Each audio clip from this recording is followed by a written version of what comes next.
Okay, so now we're going to do a few example problems here.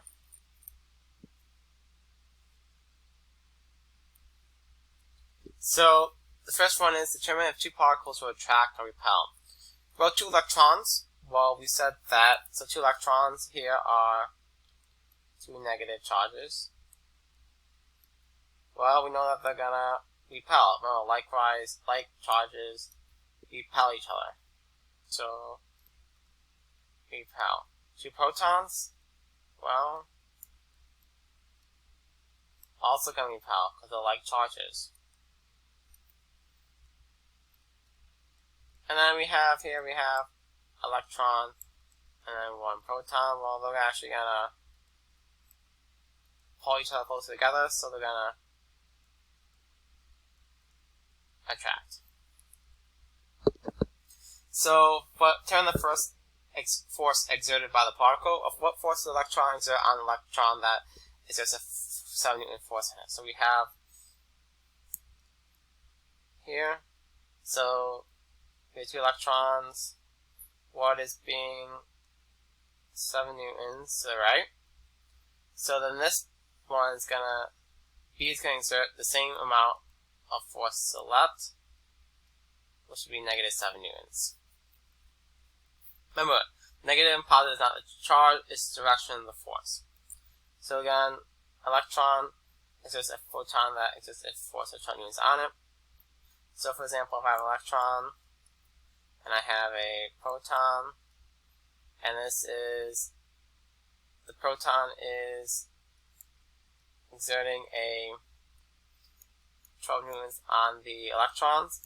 That means the electron then is exerting negative 12 newtons on the proton. Once again, this is all of Newton's third law. So, we're going to determine if the force will get bigger or smaller. Well, two electrons are brought closer together. Well, we said that in the video, that the force is proportional to 1 over the distance squared. Well, if it's brought closer together, then it has to increase. Two protons are brought farther away. If you increase distance, you divide by a larger number. Therefore, decrease. Electron and proton are brought closer together. Once again, increase. Electron and protons are brought farther apart. That's also going to decrease.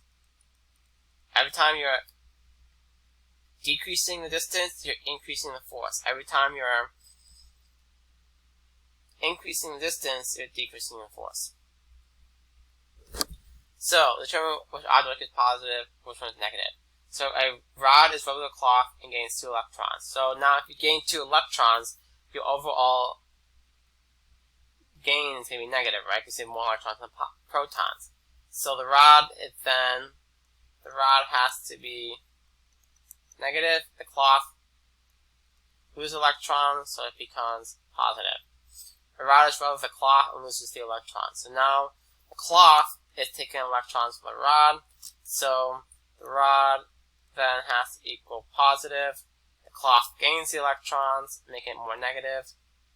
Therefore, it is negative.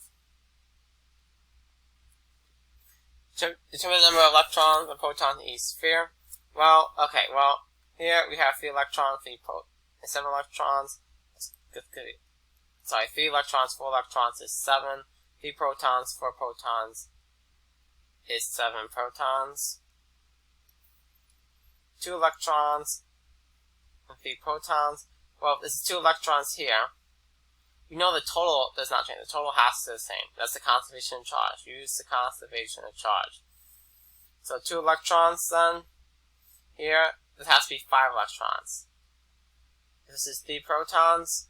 This has to be 4 protons. Notice the number of protons in the objects doesn't change. Remember, protons don't move, only electrons.